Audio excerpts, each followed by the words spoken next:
Vamos a hacer hoy entonces dos clases. La semana pasada teníamos pendiente patología conjuntival benigna y la de hoy que es ojo rojo.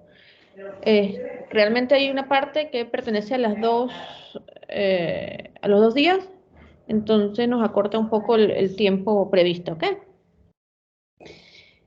Bueno, en cuanto a la patología conjuntival, deben saber ustedes primero que ustedes deben tener según las pautas de la UNACOM, el nivel para para hacer diagnóstico específico y solamente para tratamiento inicial.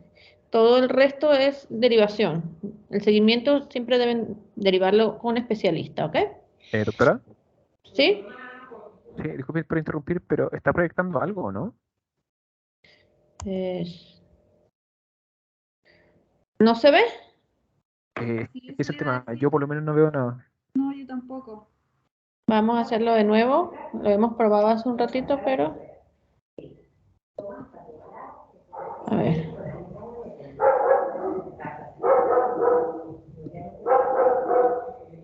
¿Ahora lo ven? Ahora sí. Ok, bien. Entonces, lo que les comentaba de la patología conjuntival, deben tratar de tener diagnósticos iniciales para derivar con especialistas. Deben saber que la superficie ocular incluye córnea y conjuntiva. Y ya vimos anatomía, pero recordarles que la córnea es un tejido vascular, es transparente y su principal función es refractiva, aparte de que sea de soporte de contención del contenido intraocular. Mientras que la conjuntiva tiene mayor función desde el punto de vista inmunológico. Es parte de los tejidos MALT, o sea, tejido mucoso linfoide, y es muy vascularizado. A través de ello, de la vascularización, llegan muchos componentes inmunológicos al ojo. Entonces tiene una función protectora defensiva aportada por todo esto.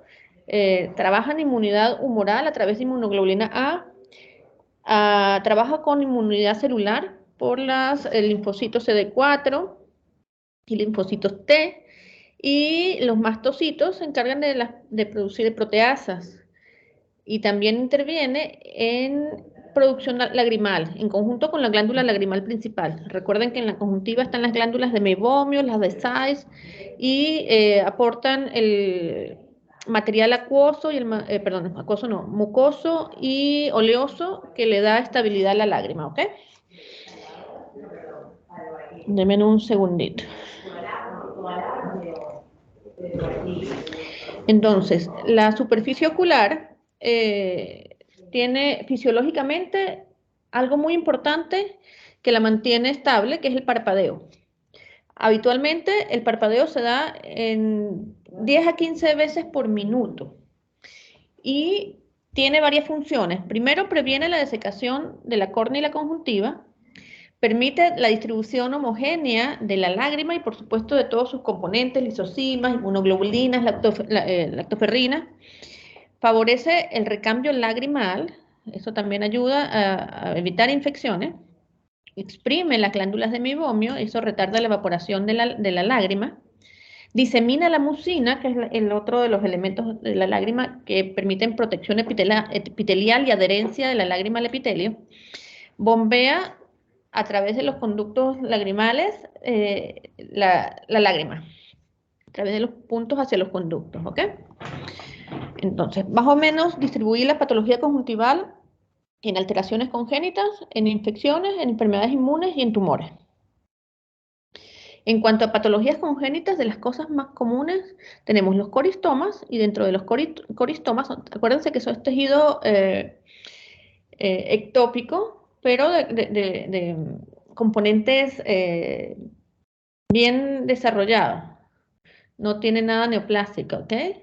Entonces son los dermomas y los dermolipomas principalmente. En los dermoides tenemos lesiones que tienden a estar en el limbo, o sea, incluir conjuntiva y a veces córnea, y pueden tener tejido incluso pestañas, una cantidad de elementos bien formados dentro de su contenido, ¿ok? Y los dermolipomas son materiales sebáceos, no sebáceos, es tejido graso, pero que está ubicado generalmente en el canto lateral y tiene está menos circunscrito con respecto a los dermoides. Es un tejido más laxo y más difícil de resecar por completo, porque se extiende a través del tejido subconjuntival y muchas veces puede envolver o estar adherido también a planos musculares, ¿ok? Otras patologías conjuntivales son los hemangiomas, que hay de varios tipos, eh, como los que ven ustedes en la imagen. Algunos pueden ser capilares, pueden ser cavernosos. Algunos tienen un tiempo de evolución o de involución normalmente en los primeros 2 años de vida. En cuanto a las enfermedades infecciosas e inflamatorias, hay que tener claro que tenemos una flora bacteriana que es normal, que a veces se puede convertir en patógena cuando disminuyen los factores protectores del ojo o cuando aumentan la cantidad, la virulencia o se interfieren, se pierde el equilibrio, ¿ok? Para que un agente sea lesivo para el ojo desde el punto de vista infeccioso, va a depender, por supuesto, de la virulencia, de la capacidad de herencia de estos gérmenes,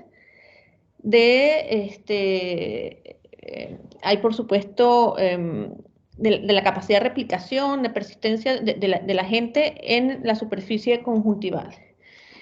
Y también va a depender de que el huésped sea o no inmunológicamente competente y que tenga integridad anatómica, por lo menos de las membranas epiteliales, que son las que producen pues, mayor bloqueo de invasión de gérmenes, ¿ok? Vamos a hablar de conjuntivitis. Algo común a todas las conjuntivitis, independientemente de su origen, o sea, como su nombre lo dice, hay una inflamación de la conjuntiva y por lo general todas tienen hiperemia conjuntival. Unas más y otras en menor grado pueden tener prurito, secreción, que ya puede cambiar y ya vamos a ver cuál es la característica de cada una. Sensación de cuerpo Doctora, pequeño. ¿Sí? disculpe la interrupción, pero cambió de diapositiva, ¿cierto? ¿Sí? ¿No se ve? Es que, ¿en cuál estamos? Estoy en conjuntivitis. Ya no, yo por lo menos no la estoy viendo. ¿En cuál están? Yo estoy en superficie ocular todavía.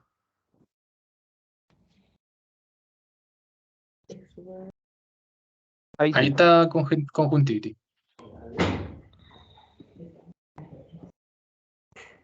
Aquí están en conjuntivitis. ¿La ven? O sea, ahora dejó de compartir al parecer las diapositivas, Doc. No. Ese es Zoom. No, Minecraft. Ahí sí. ¿Se ve? Conjuntivitis. Ok. Estamos con conjuntivitis, se puede ver, ¿cierto? Sí, doctora. Sí. Sí, Ok. Doc. Sería bueno que si es que pudiera avisar que cambiamos diapositiva después para ver si es que realmente la vemos, la siguiente. ¿Ven esta? ¿Que es la anterior? No, Yo sigo en la anterior no. conjuntivitis ahí.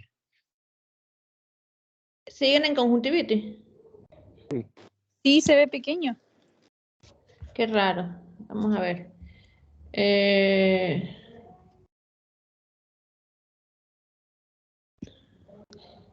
¿Y ahí las ven cambiándose o no? Y Ahora ahora sí se cámbiame de ve una. una diapositiva, una nueva, que dice conjuntiva. Y hay conjuntivitis. Ok. La anterior había sido esta. Y vamos con conjuntivitis entonces. Lo voy a dejar así sin ponerla en grande para evitar complicación. Entonces, características comunes a todas las conjuntivitis. La hiperemia conjuntival, que recuerden que es de tipo difuso. Bueno, recuerden, esa es la segunda parte de la clase que vamos a ver hoy. Las conjuntivitis se caracterizan por un ojo rojo difuso, lo que se llama en muchos textos ojo rojo superficial. ¿Ok? Pueden o no tener prurito ocular. La secreción va a ser de diferentes tipos, ya lo vamos a ver. Sensación de cuerpo extraño, edema variable y puede tener visión borrosa en función de la interferencia de la película lagrimal, de la inflamación de los párpados y de la conjuntiva. ¿Ok? Que dentro de las conjuntivitis podemos tener virus, bacterias, alergenos y unos van a producir reacciones de tipo folicular y otros reacciones de tipo papilar. Aunque ustedes se los preguntan muchas veces en los exámenes, es difícil identificar cuándo es un folículo o una papila sin la lámpara hendidura. Ustedes deben saber igualmente que las papilas tienen un centro rojo con una circunferencia clara, porque tienen un vaso en el centro, mientras que la reacción folicular es más bien un centro claro, ya lo vamos a ver en imágenes, con un borde hiperémico, ¿ok? Los virus principalmente involucrados en conjuntivitis son los más comunes, los adenovirus, todos los virus del tipo herpes, casi todos los virus que producen enfermedades exantemáticas, sarampión, rubiola, viruela, poxvirus, que es el que produce el molusco contagioso, y los papilomas, o sea, los papoavirus. Mientras que las bacterias, las más comunes son los estreptococos, los estafilococos aureus, pero también tenemos clamidias, Neisseria gonorrea, hemófilus, el hemófilus es frecuente, y los alergenos pues son variables. Característicamente, las lesiones por virus tienen reacciones de tipo folicular, mientras que los alergenos tienen reacciones de tipo papilar. Entonces, la conjuntivitis bacteriana. La secreción en ellas principalmente es mucopurulenta en la mayoría. Ahí les estoy poniendo los más comunes. Estreptococo betamolítico de tipo A, del grupo A, el Staphylococcus aureus, el Streptococcus pneumoniae y la Haemophilus influenza. Son los más comunes. Y las mayorías de las conjuntivitis, independientemente de la edad, se tratan con antibióticos tópicos. Generalmente empezamos en atención primaria acá con aminoglicósidos. En la mayoría de los consultorios tienen gentamicina y tienen cloranfenicol. Yo soy más amante de la tobramicina, pero deben saber porque eso es lo que ustedes van a tener como en su bandeja, en su cesta de oferta de medicamentos, ¿ok? Y ustedes deberían estar en la capacidad de tratar una conjuntivitis regular, a menos que haya insuficiente respuesta terapéutica cuando deben derivar. Hay que tener en cuenta, las únicas conjuntivitis que tienen condiciones, complejidad y tratamiento diferentes son la oftalmia neonatorum, que son las conjuntivitis del recién nacido. Y ahí tenemos implicados Neisseria y clamidia. Las Neisserias son más agudas, más agudas, en los primeros 3 días de nacido el bebé, y las clamidias generalmente se presentan entre los 5 y los 15 días. Pero hasta un 40% de los pacientes pueden tener coexistencia de los dos gérmenes.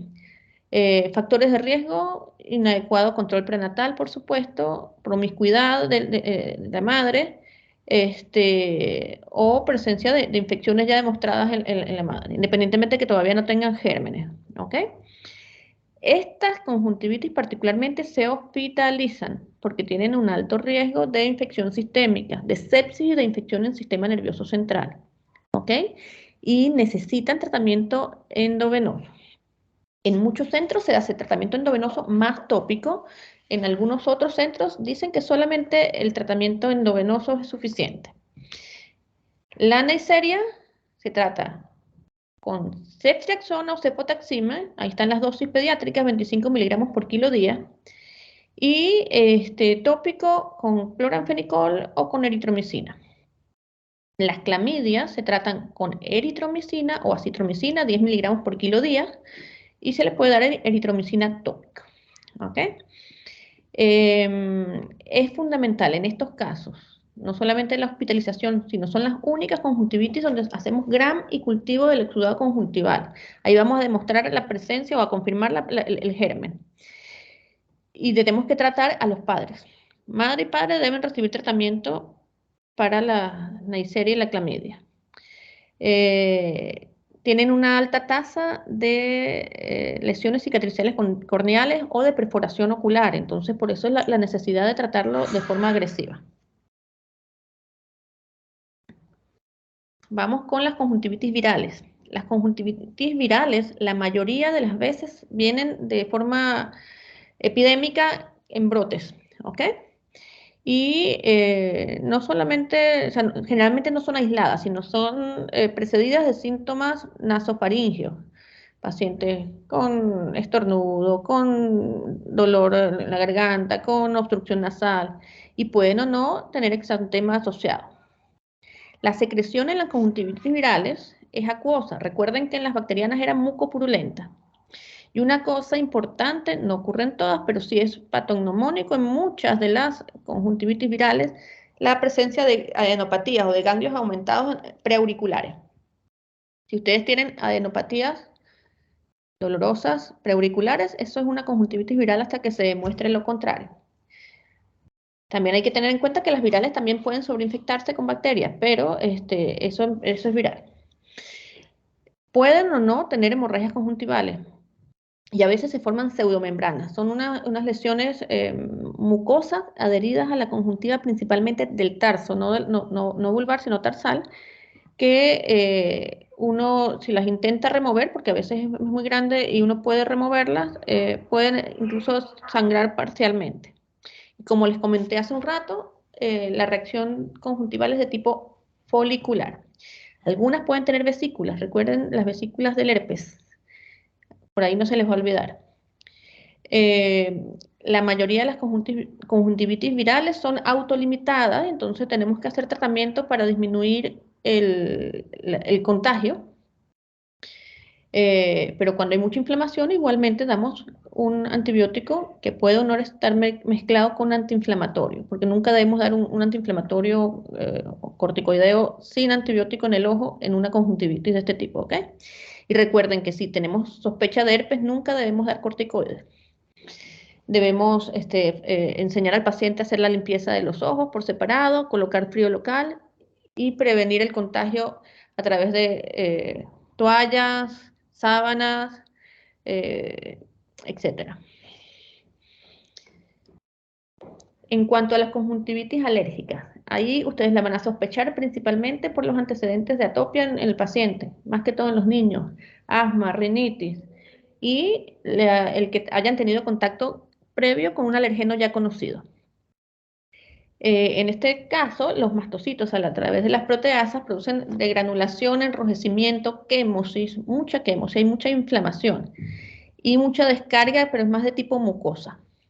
Y por supuesto, el prurito es clave allí.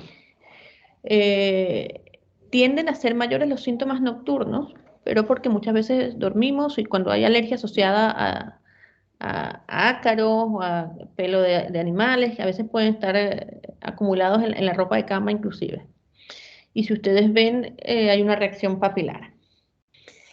Pregunten cuando la sospechen por presencia de animales en casa que hayan sido los desencadenantes de las crisis de alergia, pero también pueden ser alergias asociadas al cosmético, cuando un paciente son usuarios de lente de contacto y cambian de líquido y de repente empiezan a tener una reacción que antes no tenían con el líquido anterior. Y aquí generalmente, igual que cuando hay crisis asmáticas, damos broncodilatadores y damos corticoides, aquí generalmente damos antialérgicos y también muchas veces damos corticoides para disminuir la inflamación, solamente en periodo o en etapas agudas. Cuando hablamos de patología inmunológica en la conjuntiva, siempre debemos recordar el síndrome de Stevens-Johnson. No es algo frecuente, pero cuando se presenta es muy, muy grave. Recuerden que esa es una reacción de hipersensibilidad mediada por linfocitos T y es una reacción muchas veces a fármacos, aunque también puede ser como o desencadenada por otros procesos infecciosos. De los fármacos más implicados en el Stevens-Johnson están los anticonvulsivantes, las sulfas, los AINES y el allopurinol. Generalmente, bueno, ahí puse otros factores de riesgo. En la presencia o eventos previos, la herencia HLA-B 1502, realmente a nadie con un Stevens-Johnson se le hace esa prueba inmunológica de entrada y tampoco todos conocemos nuestros marcadores para decir si vamos a usar o no algún fármaco porque no necesariamente vamos a presentar un Stevens-Johnson, ¿ok? Pero es mayor en pacientes con alteraciones inmunológicas como el VIH y el cáncer. Es más frecuente en jóvenes y niños. Y tiene un periodo prodrómico con fiebre, con artralgias, con malestar general, y puede no haber síntomas respiratorios, y después empieza a haber una reacción inflamatoria que es muy rápida en aparición vesículo-bulosa en todas las mucosas, ojos, boca, genitales y en la piel. Y puede evolucionar rápidamente a necrosis y a cicatrización. Estas son patologías que pueden comprometer la función visual de forma irreversible en algunos casos, ¿ok? Estos pacientes se hospitalizan y tienen tratamiento de tipos de varias especialidades, ¿ok? No es frecuente, pero si ustedes lo sospechan, una vez activen la alerta. ¿Qué otra patología tenemos en conjuntiva? Ya no vamos a hablar de la parte inflamatoria, sino vamos a hablar de patologías tumorales o proliferativas que son de tipo benigno.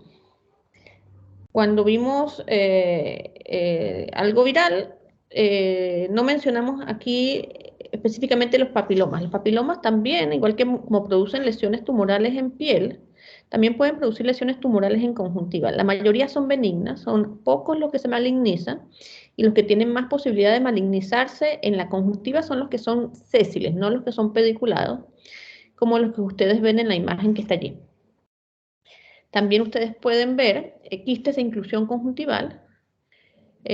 Son lesiones tabicadas que se acumula líquido allí. Son a veces incómodas porque el paciente tiene una sensación de cuerpo extraño, pero es totalmente benigno. Los NEUs son muy frecuentes. ¿Qué deben ustedes vigilar en un NEU o pedirle o preguntarle al paciente para saber si hay algún tipo de transformación maligna, que es infrecuente pero puede ocurrir? El incremento en tamaño, el incremento en la vascularización. Es normal que los NEUs, que son benignos por supuesto, tienen un aspecto como vacuolado y con cierta irregularidad por las vacuolas en el pigmento, eso es normal. Pero si ustedes empiezan a ver un NEUs con crecimiento acelerado o con vascularización que no tenía, pues hay que referirlo. También hay algo que se llama melanocitosis conjuntival, que no es lo mismo que el melanoma conjuntival. Cuando hablamos de melanoma es algo malo.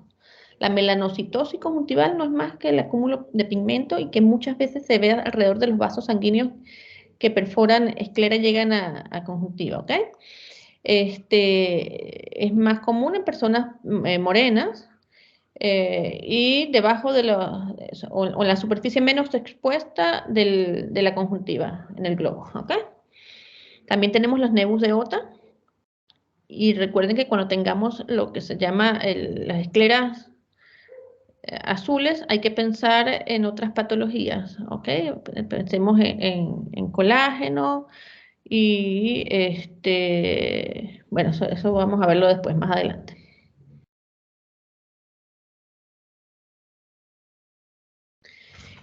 Algo muy común, muy frecuente, las patologías degenerativas de la conjuntiva, y ahí tenemos la pingüécula y tenemos el terigión. Las pingüéculas son engrosamientos conjuntivales generalmente en el área expuesta de la conjuntiva vulvar y rara vez tienen, o si tienen es muy poca vascularización, aunque eventualmente una pingüécula puede congestionarse e inflamarse y lo llamamos pingüeculitis, ¿ok? Pueden producir sensación de cuerpo extraña, pero si tenemos una proliferación fibrovascular que parte en la conjuntiva y empieza a invadir la córnea, ya se llama terigión. ¿Ok? Miren en la imagen, una es la pingüécula, un engrosamiento que no alcanza el limbo y que tiene muy poca vascularización, mientras que el pterygium ya sobrepasa el limbo, se monta en la córnea y es muy congestivo. Con la pingüécula rara vez tenemos que hacer tratamiento y lo que damos es lubricante cuando hay molestias o sensación de cuerpo extraño, pero con el pterygium, si no molesta y está pequeño y no da problemas, también lo manejamos con lubricante, pero cuando no es así, tenemos que derivar la oftalmología para operar. ¿Qué puede producir el pterygium? No solamente la incomodidad y la parte estética, sino que puede generar un astigmatismo elevado o puede incluso obstruir el eje visual. Si uno va a operar un pterygium, ojalá no sea cuando ya esté sobre el eje visual, porque la cicatriz puede después quedar como un leucoma e interferir con la visión. ¿Dudas o preguntas hasta los momentos? Doctora, Sí. con respecto a la pingüécula y el pterygium, ¿la pingüécula siempre pasa a pterygium o son patologías distintas? No, no siempre pasan. Hay veces que una pingüécula puede progresar y convertirse en pterygium, pero aunque los dos son degeneraciones conjuntivales, la diferencia es la vascularización, el crecimiento y la invasión corneal. Una pingüécula puede progresar hacia un pterygium, pero no necesariamente. Las pingüéculas son bien comunes y rara vez evolucionan. Pueden a veces inflamarse sin que eso tenga que ser invasivo. ¿Ok?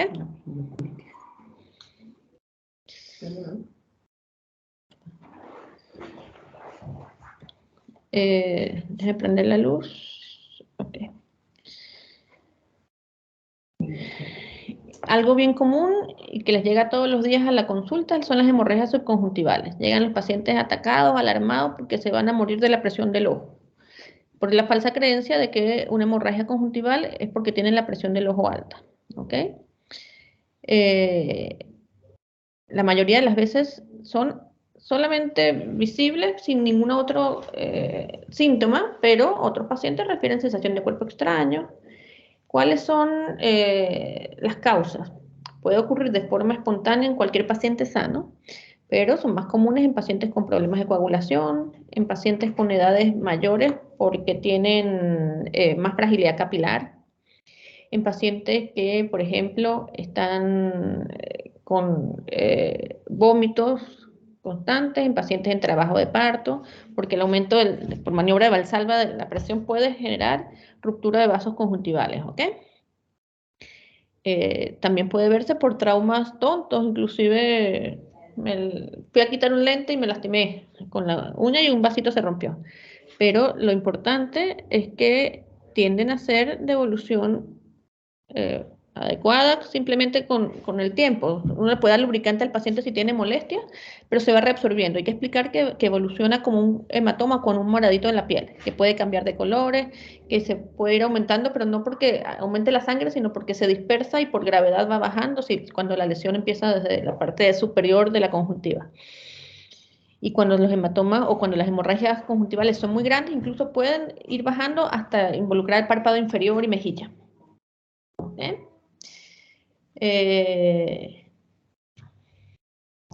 ¿Dudas o preguntas de lo que hemos visto de conjuntiva? No, yo no, doctora, va quedando claro por lo menos. Ok. Bien. Yo voy a dejar de compartir un momento. Porque creo que eso es todo lo de conjuntiva. Déjame cerrar esta clase de conjuntiva y voy a abrir la de ojo rojo.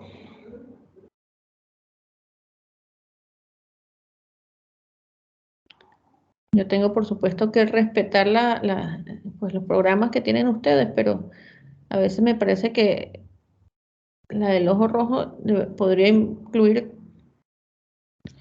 todo lo que vimos anteriormente. Ok. Voy a compartir pantalla de nuevo y vamos a hablar de ojo rojo. Aquí está. ¿Se ve? Sí, doctora, sí se ve. Bien. Entonces, yo traté de dividir la patología de ojo rojo en estos subtipos. Ojo rojo palpebral, ahí vamos a incluir las blefaritis, los orzuelos y la celulitis. Ojo rojo conjuntival periférico difuso, que son todas las conjuntivitis que ya vimos. Y ojo rojo conjuntival perilímbico o periquerático, que va a incluir las uveitis, las queratitis y el glaucoma agudo. También tenemos ojo rojo conjuntival localizado, y allí encontramos el pterigion, la epiescleritis e incluso las hemorragias conjuntivales. O tenemos ojo rojo intracamerular, y ahí vamos a hablar del ifema. Entonces, en la blefaritis, el paciente típicamente refiere sensación de cuerpo extraño, mucho prurito, a veces puede incluso haber blefarospasmo, o sea, dificultad, molestias para mantener los ojos abiertos, un parpadeo incrementado e incluso molestia a la luz. Tiende a haber hiperemia, principalmente en los bordes de los párpados, con escamas alrededor de la base de las pestañas. Se forman lo que llamamos collaretes, como una... sí, tal cual, como si tuviésemos unos salvavidas alrededor de las pestañas en las bases, ¿ok? Y cuando las inflamaciones de estas blefaritis son crónicas, pueden producir madarosis. Madarosis es la pérdida de las pestañas, porque se van dañando, se van lesionando los folículos pilosos, ¿ok? Muchas blefaritis pueden ser asociadas a un aseo palpebral inadecuado. También cuando hay disfunción de las glándulas de meibomio, pueden asociarse por contaminaciones, por ácaros, pero también son muy comunes en pacientes con rosácea, con dermatitis seborreicas, o también pueden ser reacciones de tipo alérgicas a cosméticos o medicamentos. La pauta principal en las blefaritis es el aseo de los párpados. Hay que explicarle al paciente que debe hacerse siempre con un jabón neutro, humedecerse primero la piel, los ojos, con los ojos cerrados, y frotar o con gasas o con la yema de los dedos, limpios por supuesto, para mecánicamente ir quitando esas escamas que están adheridas, esos restos y esas secreciones que tienen allí. A veces solamente con la limpieza adecuada durante el aseo diario es suficiente. En algunos casos hay que poner antibióticos tópicos, o en gotas o en crema, generalmente más en crema. Y por supuesto tratar la patología de base. Si un paciente que tiene una rosácea y está bien activa la rosácea, así yo le ponga tratamiento a la blefaritis, si no se trata dermatológicamente, entonces es más difícil que se revierta, ¿ok? Ustedes van a referir al oftalmólogo cuando hay insuficiente respuesta terapéutica a esto que están indicando o cuando son casos muy severos. En cuanto a los orzuelos y los chalazion, que son otros tipos de lesiones palpebrales que pueden producir enrojecimiento. Ahí va a haber una obstrucción de las glándulas de meibomio y esta glándula obstruida, si se infecta, se llama un orzuelo.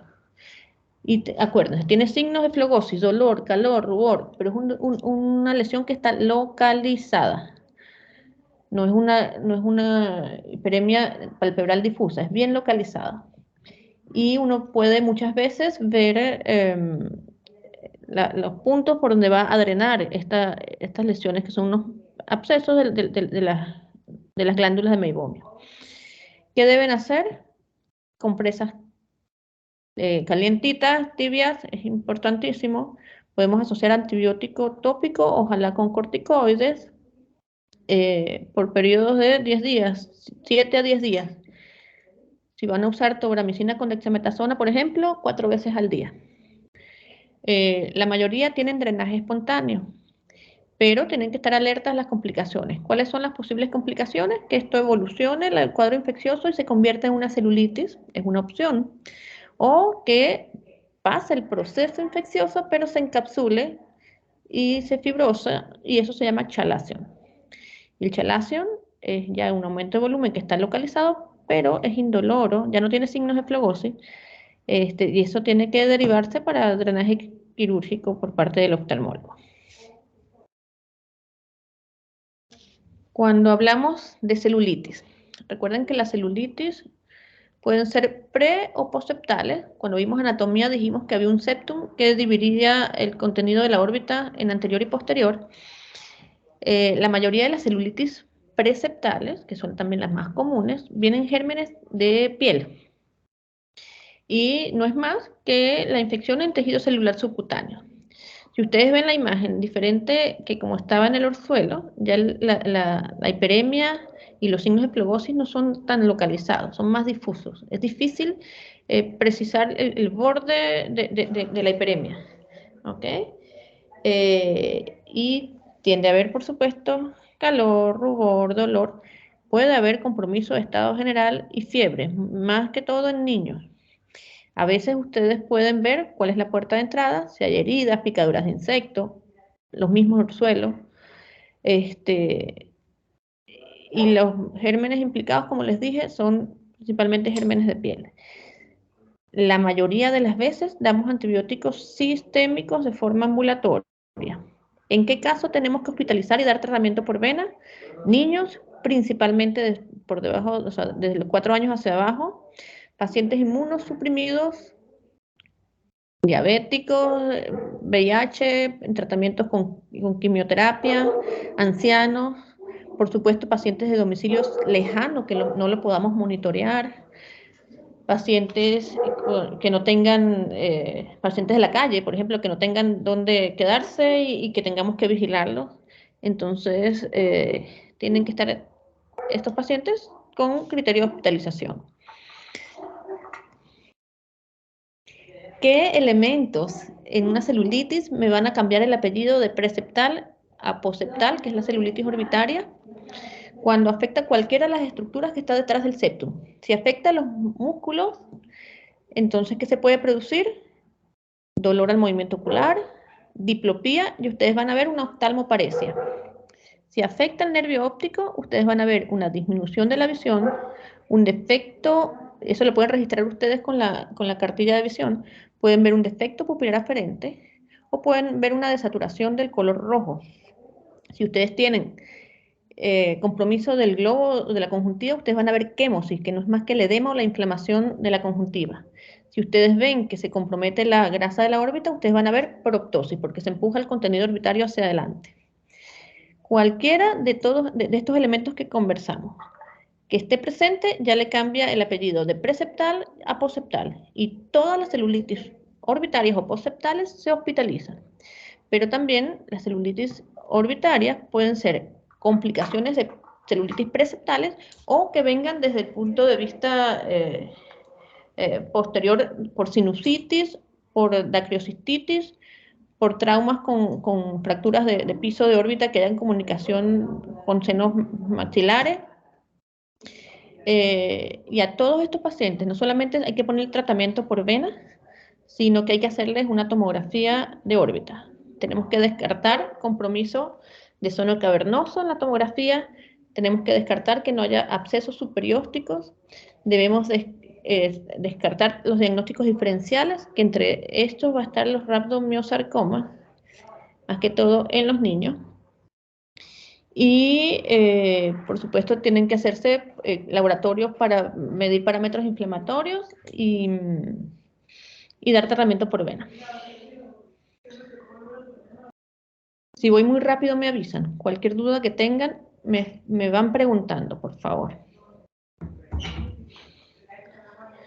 Las conjuntivitis, ya las vimos hace un ratito, no las vamos a volver a repasar. Déjenme pasar estas láminas. Vamos con las queratitis. Entonces, las queratitis, junto con las uveitis y los glaucomas agudos, producen un ojo rojo perilímbico o periquerático, que es lo que llaman los libros ojos rojos profundos. En cuanto a las queratitis, el paciente típicamente tiene sensación de cuerpo extraño, dolor, mucha fotofobia, hiperemia conjuntival perilímbica, lagrimeo, visión borrosa si se afecta la porción corneal del eje visual, si no, no. Y puede tener disminución en la transparencia corneal. Las queratitis pueden ser superficiales o profundas. Pueden ser superficiales a nivel del epitelio, como las abrasiones, incluso pueden ser traumáticas, o pueden ser profundas con compromiso del estroma corneal y tejidos incluso endoteliales, principalmente las úlceras o las queratitis pues, más complejas.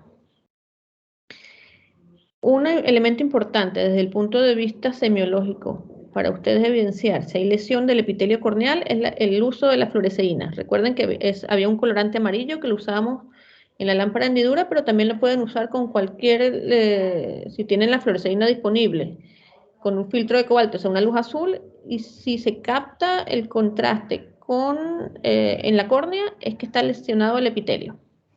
Eso ocurre solamente con las queratitis con lesiones epiteliales. Si son queratitis profundas sin lesión del epitelio, no se van a teñir, no se van a pintar. Las causas pueden ser traumáticas, por ejemplo, por manipulación de lentes de contacto, infecciosas por contaminación a través de lentes de contacto, en piscina, conjuntivitis u otros gérmenes que pueden producir queratitis, como los virus del herpes, son bien frecuentes como productores de queratitis. También pueden haber queratitis por exposición, si nosotros no tenemos un parpadeo adecuado y un cierre ocular completa. También podemos tener queratitis cuando hay enfermedades inmunológicas que producen sequedad ocular, entre otras. Todas las queratitis deben referirse. La única queratitis que ustedes pudieran observar en 24 horas son las queratitis actínicas, que son queratitis por soldadura. ¿Ok? Que ya vamos a hablar después de eso. Pero siempre que ustedes tengan queratitis hay que referir porque el oftalmólogo debe ver la profundidad de la lesión, debe ver si hay que tomar o no muestras para cultivo antes de poner cualquier tratamiento allí. Miren estas imágenes. En la porción superior tenemos exposición corneal, una porque hay ausencia de un segmento del párpado y en la otra porque hay una parálisis facial y no hay cierre ocular completo. En la segunda fila, en la fila del medio, vemos un cuerpo extraño corneal, una esquirla metálica incrustada en la córnea, esto también produce queratitis. Y al lado tenemos un paciente haciendo soldadura. Si un paciente hace soldadura sin protegerse de las máscaras o si usa la máscara con filtros vencidos, puede producirse queratitis actínica y típicamente se presentan después de 6 horas de trabajo. Entonces el paciente se va a su casa tranquilo y a medianoche se despierta con un dolor insoportable que se quiere arrancar los 2 ojos. También hay queratitis mecánica, miren el caso de abajo, si las pestañas están creciendo hacia adentro y rozan la superficie corneal, pueden producir queratitis mecánica. O podemos mecánicamente también producir abrasiones y lesiones con el uso de los lentes de contacto, o pueden ser una fuente de contaminación. Lo que les comentaba de la fluoresceína. La fluoresceína, la tinción nos permite evidenciar lesiones del epitelio. En la fila superior ustedes van a ver 3 tipos de lesiones. Unas lesiones difusas, como puntilladas en todo el área de exposición entre los párpados, que son las actínicas. Si ustedes tienen una lesión como la segunda, que dice mecánica, por ejemplo, el roce de las pestañas en la parte inferior puede producir a ese nivel lesión. Si ustedes tienen una lesión que se pinta como la de arriba a la derecha, es herpética hasta que se demuestre lo contrario. Son lesiones que llamamos dendríticas o arboriformes. Recuerden cómo son los axones y las dendritas cuando estudiamos anatomía, histología, ¿ok? Pero tenemos lesiones en la córnea como las de abajo. Por ejemplo, la del medio dice adenovirus. El adenovirus típicamente produce lesiones subepiteliales. El epitelio va a estar intacto. Ahí no se va a pintar con la fluoresceína y se forman como puras huellitas como pisadas de oso. Por supuesto que estas se van a ver principalmente con lámpara de hendidura, pero les estoy poniendo a ustedes ejemplo, ¿ok? Abajo y a la derecha van a ver una queratitis ulcerativa infecciosa que ustedes ven que es un fondo blanquecino con un halo mucho más denso, probablemente la parte central puede estar adelgazada y si ustedes ven con malicia en la parte inferior se ve hipopión, o sea hay pus dentro de la cámara anterior que va decantando. Y si ven esa imagen tiene un ojo rojo que compromete el limbo, el perilimbo, ¿ok? Es un ojo rojo periquerático o profundo.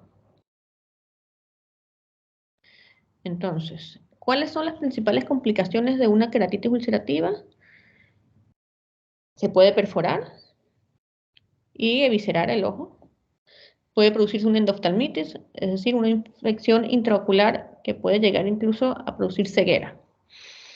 La mayoría de las queratitis infecciosas son bacterianas, pero tienen también queratitis micóticas por acantamueva que son muy difíciles de tratar. Y tenemos, por supuesto, las queratitis, como les comenté hace un rato, por herpes.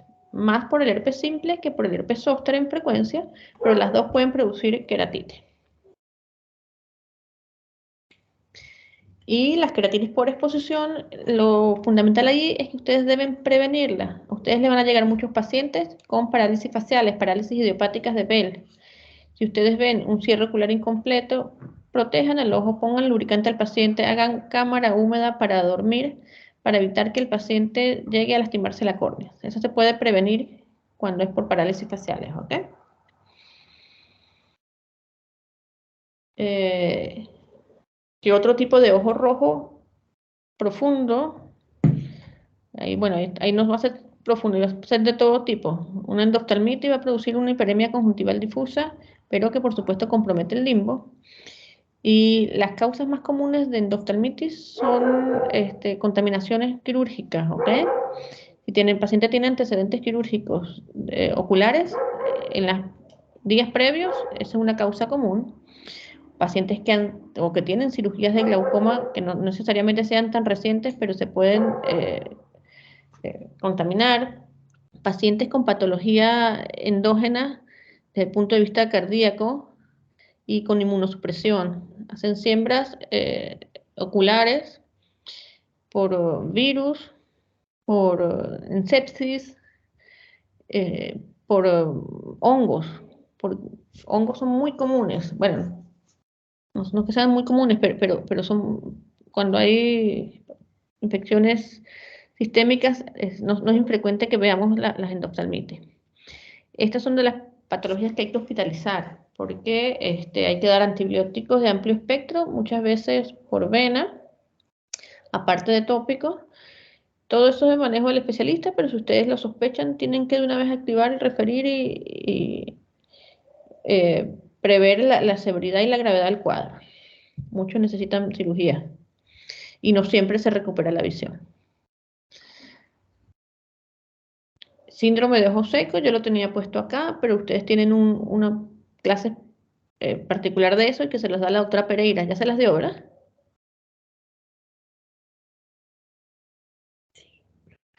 No sé si quieran dormir. Me parece mucho que sí. ¿Sí? Ok. Bueno, piensen en ojo seco con patologías inmunológicas. Y el pterigion ya lo vimos. Vamos a hablar de episcleritis y escleritis. Cuando les comentaba inicialmente que habían ojos rojos localizados, tenemos inflamaciones localizadas, muchas veces nodulares, dolorosas, de leve intensidad. Tenemos que pensar en la episcleritis, produce generalmente sensación de cuerpo extraño. Y en estos casos, generalmente con lubricante y antiinflamatorios tópicos se puede resolver. Pero también tenemos, se ven muy parecidos a las escleritis. Las escleritis son patologías más complejas. En las escleritis, la mayoría de las veces tiene involucrado patología inmunológica, así sea esta la primera manifestación.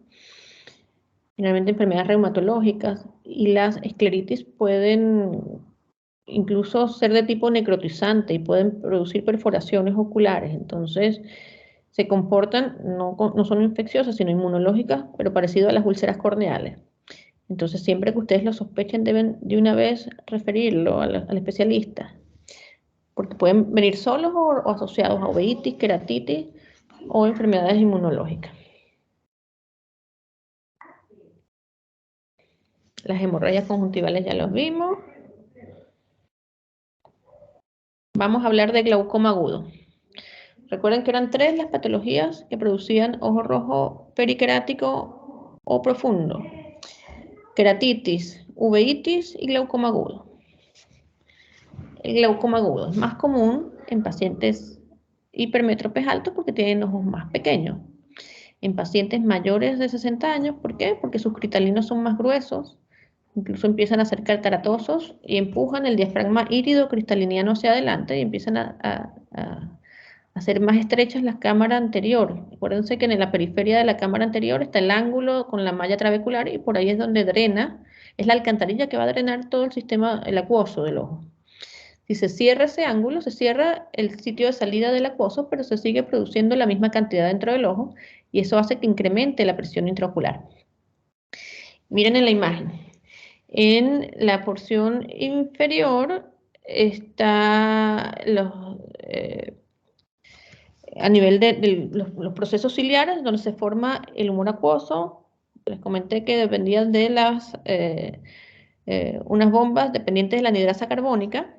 Ahí se forma el acuoso, viaja a través de la pupila desde la cámara posterior a la cámara anterior del ojo y en el ángulo, en 360 grados, en el ángulo camerular. Aquí esto es iris, esto es córnea y de aquí hacia acá es esclera. Esta está justo debajo del limbo. Está la malla trabecular que va a drenar en el canal de Schlemm. Por ahí drena el acuoso. Si es más lo que se produce de acuoso que lo que se drena, la elevación de la presión ocular que empieza a ser peligrosa. Para que un glaucoma duela, si un glaucoma agudo tiene que tener presiones por encima de los 50 o 60 milímetros de mercurio. Presiones de ese nivel generan por la misma presión isquemia de los vasos de la raíz del iris. Entonces eso hace que las pupilas estén en midriasis media. Con esa isquemia del iris no está funcionando ni el simpático ni el parasimpático. Es decir, la pupila ni se cierra ni se abre. Entonces una pupila en midriasis media reactiva. La presión produce dolor, ojo rojo periquerático, y si ustedes le tocan el ojo al paciente, por supuesto con los ojos cerrados, tóquense ustedes primero su globo ocular para que sientan o palpen más o menos la dureza, y si ustedes le tocan el ojo al paciente, va a ser como una piedra. Ahí van a decir, hay hipertonía. Entonces, eso les va a confirmar o les va a dar mayores criterios de que es un glaucoma agudo. Recuerden que la córnea es transparente, no solamente porque no tiene vasos sanguíneos y porque el colágeno está bien arreglado, sino porque el endotelio, que es la capa más profunda, se encarga de mantener una hidratación adecuada. Cuando la presión intraocular es muy alta, el endotelio no se da abasto y pasa líquido desde la cámara anterior hacia el estroma corneal y se edematiza la córnea. Al edematizarse la córnea se pone opaca, por eso es que también el paciente ve borroso. Entonces van a ver una córnea opaca, pupila midriasis media, ojo rojo profundo, dolor. ¿Y qué pasa cuando llueve y hay sol? Se forma un arco iris, ¿verdad? Estos pacientes pueden ver luces o arcoíris, luces de colores alrededor de los halos de luz. Y a veces lo refieren como eventos anteriores sin que lleguen a ser dolorosos, porque a veces han tenido eventos previos con incrementos de presión y no han llegado a sobrepasar lo patológico, ¿ok? Estos pacientes, aunque el tratamiento definitivo es oftalmológico, llegan con mucha frecuencia a medianoche a la consulta de medicina general a la urgencia. ¿Por qué? Porque normalmente en condiciones de penumbra, lo que ocurre en la noche, la pupila se dilata. Al dilatarse la pupila, el iris se retrae sobre su base, y ahí se cierra el ángulo. Entonces llega el paciente a medianoche con dolor de cabeza, con vómito y con todo lo que vimos anteriormente. Y si ustedes sospechan que hay un glaucoma agudo, tienen que tomarle una vena en cada brazo. Por una van poniendo manitol. ¿Qué es el manitol? Un diurético osmótico. Recuerden que tenemos que tratar de sacar líquido de ese ojo que está a más no poder. Entonces se pone el manitol, que viene el 18%, y las dosis son endovenosas 1 a 2 gramos por kilo. Se lo pueden poner en bolo, se puede poner rápido, no hay problema. La otra cosa es que tienen que dar acetazolamida. La acetazolamida va a bloquear la producción del acuoso en los procesos ciliares, inhibidor de la anhidrasa carbónica, pero la acetazolamida solamente viene vía oral. Entonces, si es un paciente que llega con vómitos, con náuseas, tienen que darle primero un antiemético. Denle ondansetron o denle metoclopramida y después de media hora es que le van a dar la acetazolamida. Por último, ahí ya están manejando por diuresis osmótica, bajando la presión. Con la acetazolamida disminuyendo la producción del acuoso. Ahora le van a poner pilocarpina al 2%. La pilocarpina es un miótico. Y vamos a cerrar la pupila y así desbloquear el ángulo. Pero la pilocarpina no se puede dar al principio, porque si hay isquemia en el iris, no van a responder los receptores. Entonces hay que primero bajar la presión con el manitol y la acetazolamida, y después de un par de horas, o después de 1 hora por lo menos, empiecen a colocar pilocarpina. 1 gota cada 5 minutos, unas 3 o 4 dosis. El paciente en este tiempo los va a amar, porque el dolor cambia, pero drásticamente. Y por supuesto, al nomás despertar, el paciente tiene que ir con el oftalmólogo porque deben o hacer una iridotomía láser o una cirugía, lo que corresponda, y eso va a ser ya de criterio del especialista. ¿Dudas o preguntas con respecto a esto?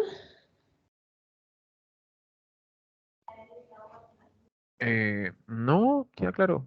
Pero me llamó la atención el detalle de los ojos, la textura. Nunca la había palpado, la verdad. Ok. Bueno, pálpense sus ojitos y después cuando tengan pacientes, tóquenlos. Algo que ustedes tienen que tener en cuenta. De los 3 que producen ojo rojo profundo, el glaucoma produce hipertonía y la uveitis produce hipotonía. Entonces los ojos de la uveitis son blandos. ¿Ok? Esa es otra clave. Vamos con uveitis ahora. Entonces, por supuesto que de todas las uveitis es cualquier patología de uvea, ¿verdad? La uvea puede ser anterior, que es el iris y el cuerpo ciliar, la uveitis intermedia, donde está los procesos ciliares, el músculo ciliar, todo eso, y la paz plana, y la uveitis posterior, que es coroides, ¿ok? Las que producen ojos rojos son las uveitis anteriores, porque las uveitis posteriores no producen enrojecimiento.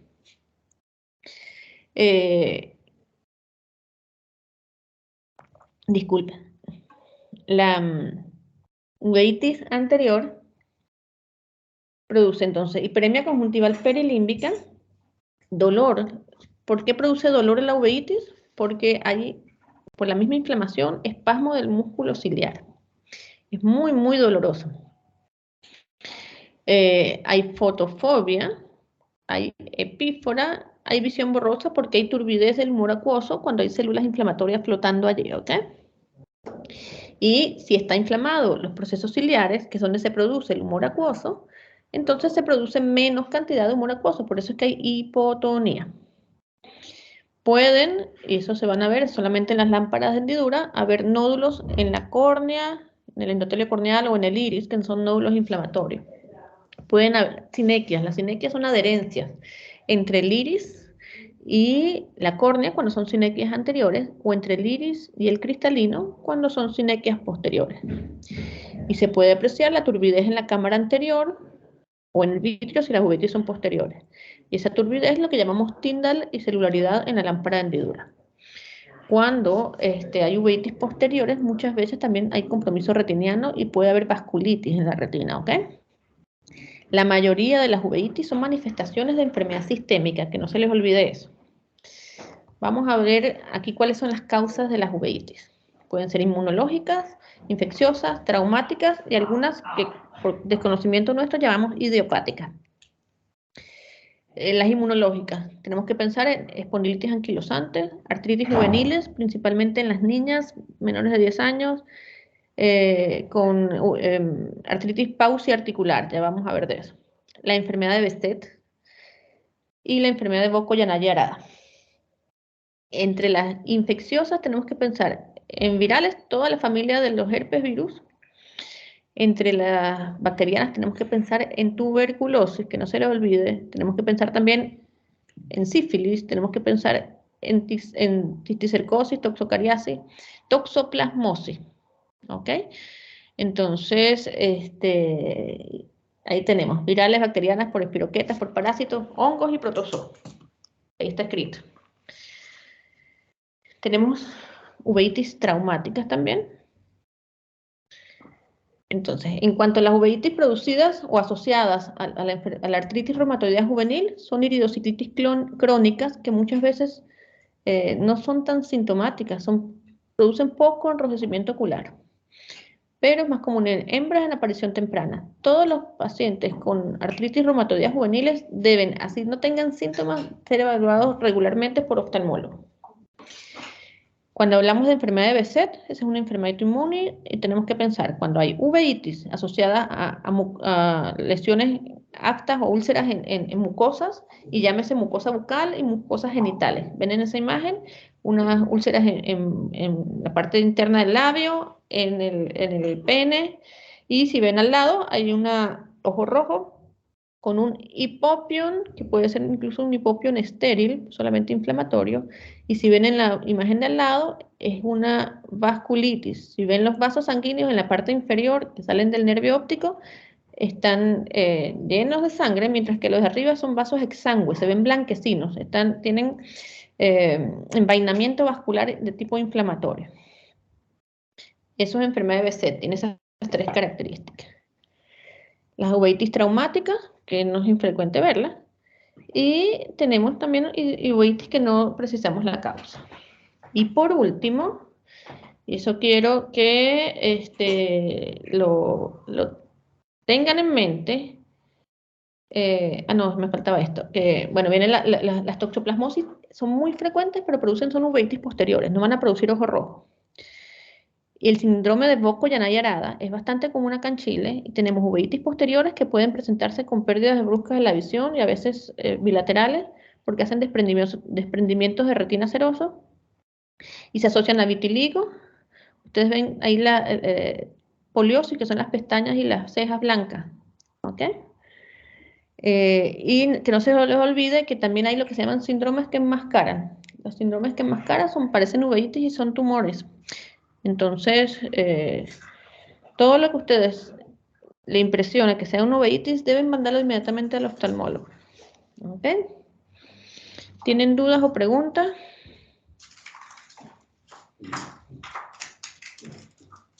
No. Ok. Yo sé que esto es mucha información. Repásenlo. Tienen el material. Cualquier duda que tenga, háganmela saber. Y hagan esquema. ¿Sí? Bien. Entonces, creo que esa es toda la clase de hoy. Déjame ver, déjame revisar. Creo que sí. Dejar de compartir esto. La clase de hoy era de ojo rojo, ¿verdad? Solamente. Más la anterior, que era la Sí. de patología conjuntival. Sí, solo eso, doctora. Bien, entonces estamos listos por hoy. Yo creo que el tiempo rindió más, a lo mejor hablé muy rápido. O sea, si tienen dudas, por favor pregunten, porque a veces se me va